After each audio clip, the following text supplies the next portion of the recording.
Siapa yang di sini mengalami batuk yang tidak kunjung sembuh nih, Sobat Sehat? Nah, kondisi ini bisa mengganggu aktivitas kita sehari-hari.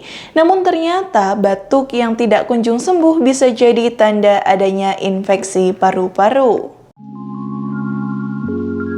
Dikutip dari kompas.com, infeksi paru-paru adalah kondisi di mana mikroorganisme penyebab penyakit yang menyebabkan kerusakan dan peradangan di saluran udara atau jaringan paru-paru.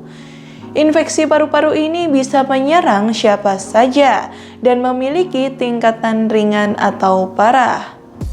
Penderita infeksi paru-paru umumnya disebabkan oleh virus, bakteri, jamur maupun parasit.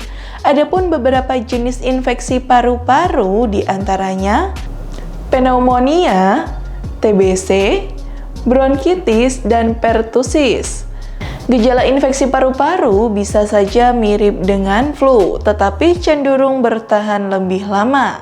Berikut ini adalah beberapa kemungkinan tanda infeksi paru-paru yang bisa terjadi, seperti batuk berdahak, nyeri dada, sesak nafas, dan mudah lelah.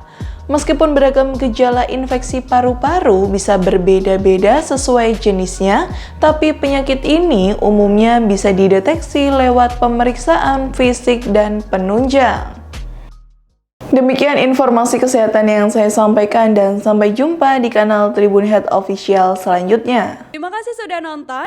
Jangan lupa like, subscribe, dan share ya.